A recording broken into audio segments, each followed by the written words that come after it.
I'm not the world's best artist, but sometimes I dabble in digital art.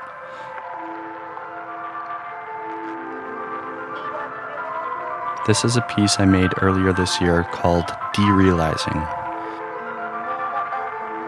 and it was meant to represent one of the most intense acid trips I've ever had in my life, which took place last year, and I'm going to tell you that story now.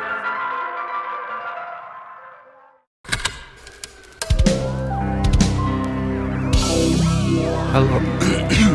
Jeez. Oh god. Hello everyone, welcome back. Today I'm going to talk about a crazy acid trip I had late last year. This was after my DMT trips. So I got to talking to this guy online and he said he had some acid and he wasn't too far from me. So I met up with him and he also had some MDMA on him.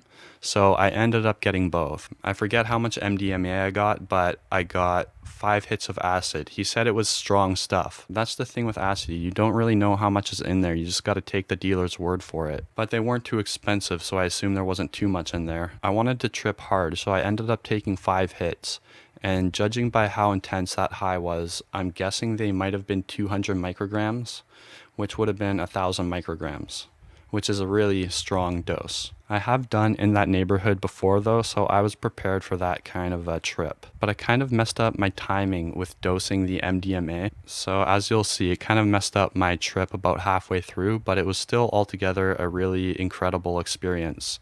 Very terrifying at some parts, mostly confusing, but also it was really cool. So like I said, I forget how much MDMA I got, but the plan was to take half of it at the beginning with my acid, and then later on take the rest of the MDMA when I'm coming down on the acid, or something like that. I was pretty much just winging it. I was just, going with the flow.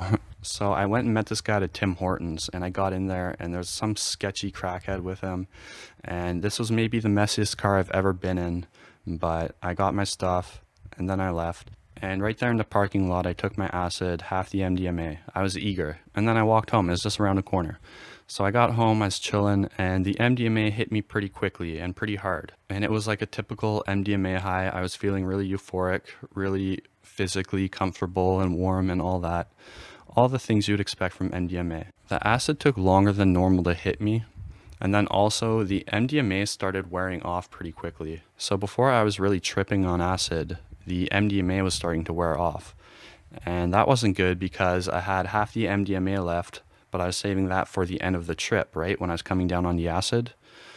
So I was in a bit of a pickle because even if I took the rest of the MDMA then, it's still not going to hit you as hard as the first half. It's like diminishing returns, right? So I wasn't quite sure what to do. I wanted to hold off on the MDMA, but at the same time, I was starting to feel like shit. So I decided to take the rest of the MDMA then, and then hope that the acid gives me enough of a euphoric kick to get me through the rest of the trip, feeling okay. At about that time, the acid started to hit me very heavy, and I was in my bedroom right here by myself, and I was talking to friends online when the acid hit me, and I remember getting into a bunch of conversations that I don't really recall. The next day I went back and looked at them. I was like asking one of my friends to we should cuddle sometime. It was like some girl I barely knew. And some other conversations that I don't remember having. They weren't crazy or anything, but they were kind of weird. And at that time, I remember I was still feeling good, but I couldn't really do anything. I started getting really high and really confused, but I was still euphoric from the MDMA and the acid.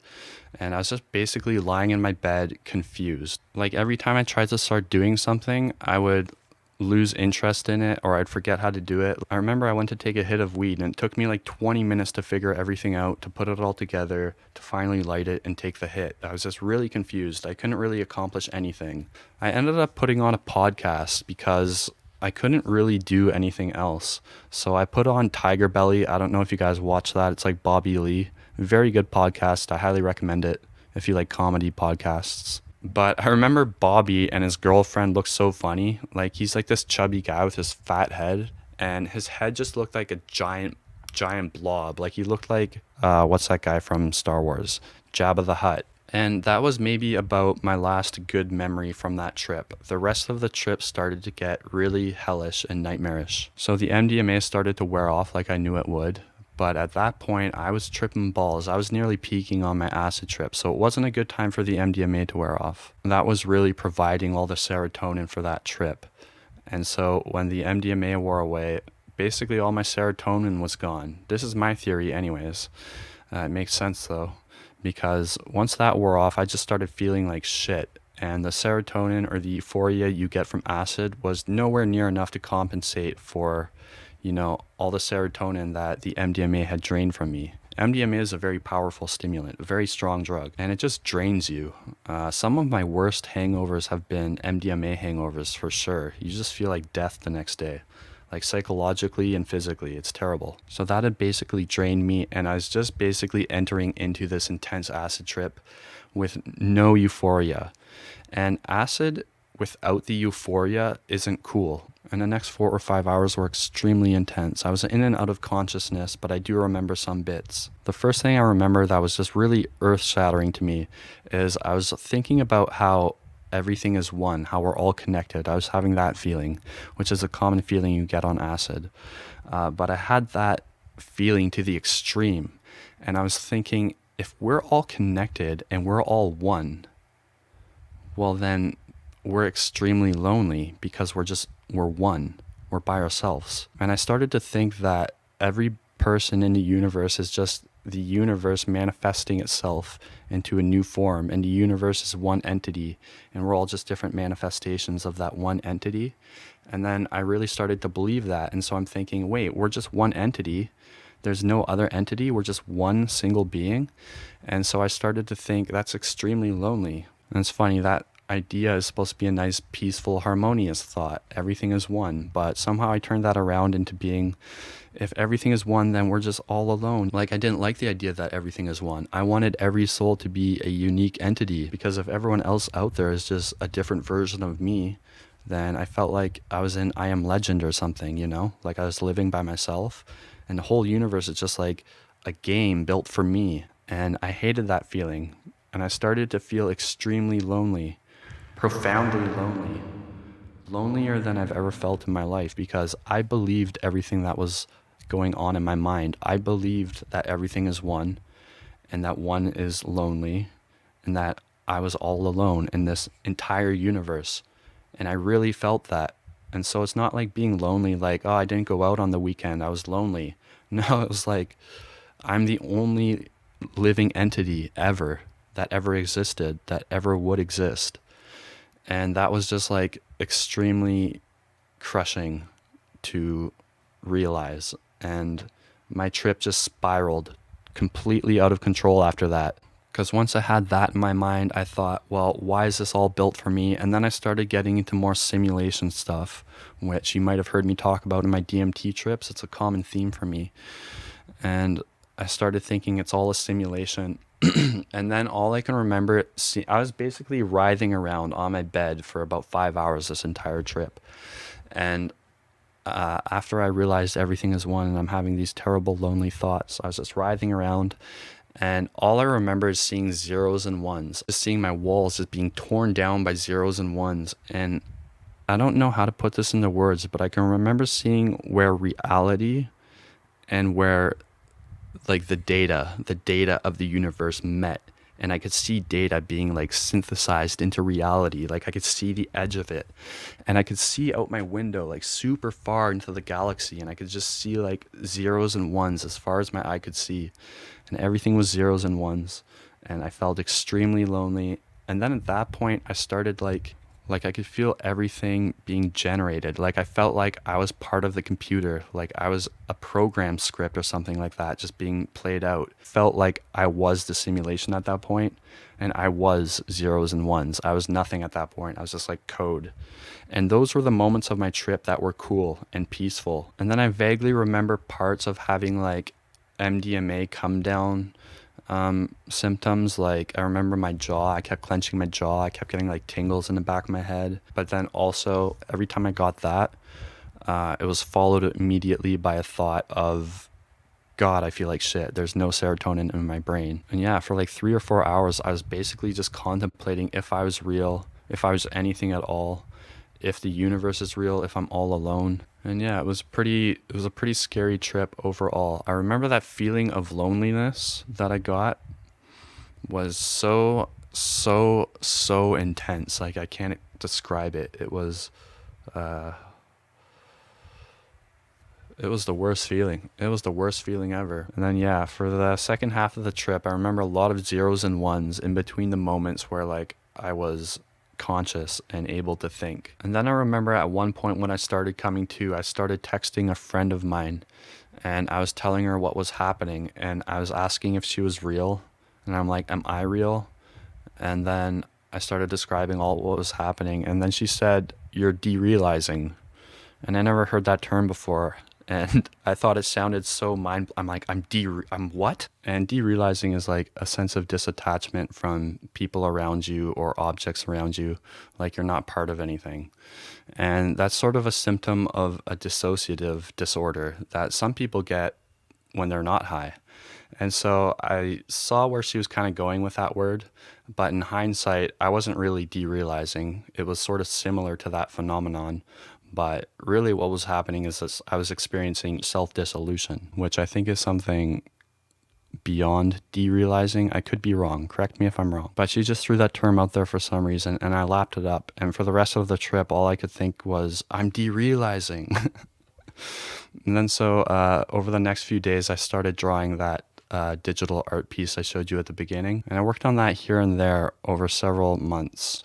But that trip was really incredible because I remember moments where I thought I could genuinely see the fabric of the universe. I thought I could see behind the veil. I thought I could see the programming and like the scripts running and like I just thought I could see the inner workings of the universe, like the fabric of the universe. And then for a long time after that trip, and even to this day, I still feel like the universe really does run a lot like a computer, and elements can sort of be seen as different programming parameters, like a super advanced programming script. I know nothing about programming, so take it with a grain of salt, but it just seemed to me like there's rules and parameters, you know, which there is within a computer environment. So I drew a lot of parallels between reality and computer programming during that trip that has stuck with me to this day. I still think that there are a lot of legit parallels there. But that trip was pretty freaky. I really hated that feeling that the universe is one, but one is a lonely number. I remember some trips on acid or maybe mushrooms or other things or whatever, but I just remember certain moments of trips being sort of in that state of like self-dissolution. And scary because sometimes when you're on the edge of that and like your reality, I'll have these thoughts like, wait, if I'm nothing, if all of this is nothing, then life is nothing. And then, you know, I could see how those old wives' tales about people jumping off the roof on acid are started. Even though that's probably not an old wives' tale, guaranteed someone has done that at one point. Or you hear the one sometimes like somebody thought they were an orange and tried to peel themselves. I don't know. Acid is intense, and you better hope things don't go wrong, because if they do, you could potentially be in for a long ride. And yeah, that was a long one. Even though it was only like 4 or 5 hours, I was lying there confused and just gone.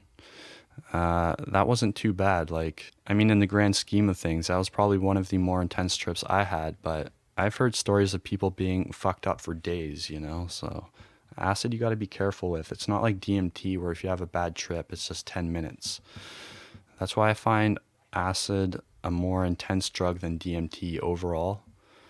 Much more potential for a terrible experience. And then also the really good acid trips I had, like some of the best acid trips I've had, I think are probably better of an experience overall than some of the best DMT trips I've had. People usually think about acid like taking a standard dose, but if you really push it, it can take you to like a whole new level. And some of those research chemicals are pretty freaking intense too. Like for ACO DMT, I've had moments on that where it felt just like DMT for a few minutes, which is weird because a lot of people say, oh, it's exactly like mushrooms. It's the exact same thing as mushrooms. They're not. That's bullshit. Maybe to some people sometimes, but 4-ACO DMT is a very weird drug. I've done medium doses of that and I've been like gone. And then I've done like super strong heroic doses of that and I've been, pretty high. It's weird. I actually have some left in my cupboard, like a really strong dose. I was thinking maybe of going downtown Vancouver and just tripping out downtown and sort of recording my experience and uploading that, sort of like a live trip report of 4-ACO DMT. Maybe I'll do that tomorrow. Anyways, that's it for now. I do got another DMT video coming. It is going to be my last one though. I only got one trip report left. I couldn't think of any others. I tried. And even then it's a pretty short trip report. But basically I'm just going to sum up my experience and just sort of give my final thoughts on DMT and all that. I have a couple 5-MeO DMT trip reports that I'll post eventually too. Those ones aren't that interesting though. I didn't really have success with that drug. I had 2 really crazy trips, but not like trippy crazy. They were just physically intense, sort of. It's hard to explain, but you'll see. And that's pretty much it. I guess also I wanted to thank my new subscribers and my old subscribers. I want to thank everybody for watching my videos, but in the last few days I've had like 10 subs coming in a day, which is crazy, That might not sound like a lot, or I don't know, maybe it does. To me it does. I appreciate it anyways though. Thank you all for watching.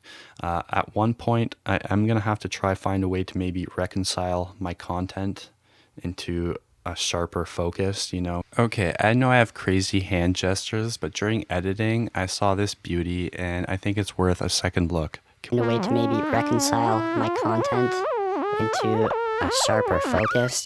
Because I got so many things going on with my channel, and it's going to be tough because I want to make Elliott Smith videos, but I want to make trip reports, but then I only have so many trip reports, and so I don't know. I got a lot of planning to do. I definitely want this channel to grow. I want to hit 10,000. That would be so cool. So that's the goal. But I'm going to try come up with a direction and a solution for this channel that's going to make everyone happy. If anyone's got any suggestions on how I could go about that, I'm open to suggestions because I want to put out a lot of content, but if I have like 3 or 4 channel focuses, I can't put out a lot of this content, that content, that content, that content.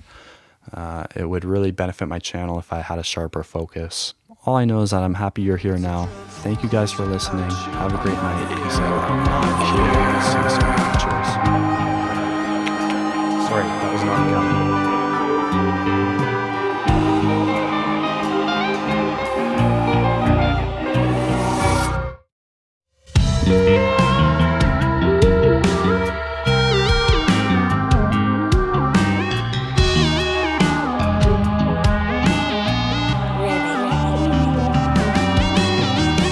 One just has to keep building higher and higher fences.